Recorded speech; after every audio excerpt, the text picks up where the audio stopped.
Well, they've got a passion for the paranormal and they ain't afraid of no ghosts. From Haunted Auckland, welcome Mark, Karen and Barbara. Hello. Hello. Hello.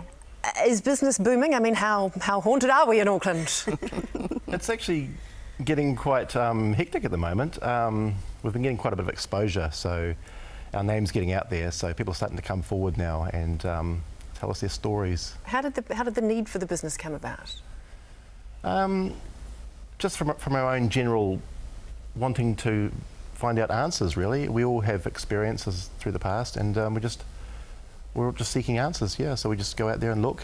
Do you all have a sort of a deep set interest in this, something that you've always kind of wondered about? And I know you've been researching the paranormal for many, many years. All my life, yeah.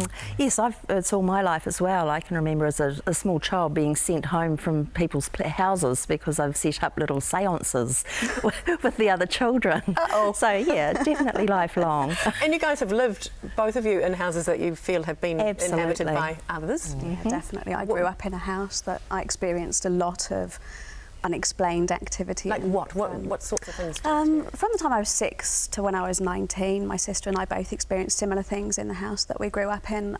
You're talking about shadowy figures moving around the house, items that you had left somewhere disappearing and then reappearing again later on, sounds, feelings of fear, feelings of dread in certain rooms as well. So how does it work? I think maybe I've got something going on in my house I'm not so sure about. I phone you guys up, you come in the dead of night or something with your torches, or how does it work?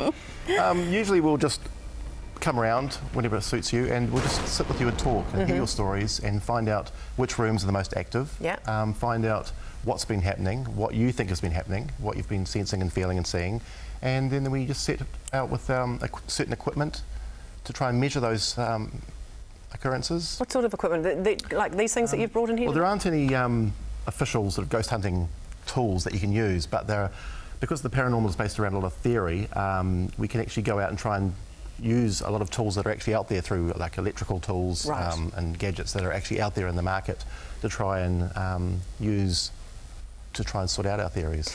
And you have day jobs. This is just something you guys do. Oh, I mean, absolutely. You don't charge. No, because you can't, because it's an unknown science, really. We don't feel it's right to charge for something that isn't really a known yet. How many times, in terms of when you go out and visit people and see their homes, how many times do you actually find something? Can you mostly explain things away as normal activity and you find out what the cause is? I think in most properties that we go to, we've been to a property where lots of things were happening. The children were all very frightened. Everybody was sleeping downstairs. And certainly in one of the girls' bedrooms, we did find that where the girl was sleeping, there was a very high level of electromagnetic field right behind her bed. And that has been shown in the laboratory to induce feelings of fear, of being watched. And so for that particular situation, one of the things that we did was to recommend actually moving the bed to a different part of the room. Did that help? So in itself that might have helped. There were other things in the house that we couldn't explain, and we did actually do a cleansing for the family as part of it. Different members of the team have different techniques for doing that.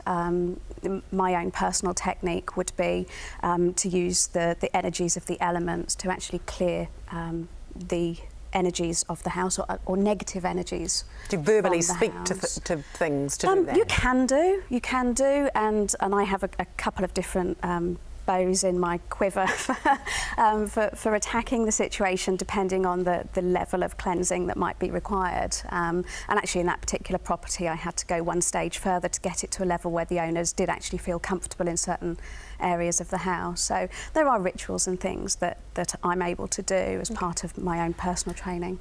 Although in some cases, giving the people who live in the home the power to actually just tell whatever it is that is there just to go away, we don't want to. Does it work? It can in some cases.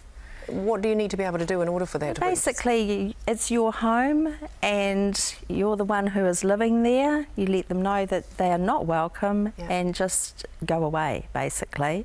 And sometimes that can work as well. Okay, very cool. Thank you so much for coming in. All the best. I hope business doesn't boom too much. I mean, there aren't too many spooks around here. Nice to see you. Thank you so much. After the break, she's just cracked out the knitting needles. Asta is gearing up for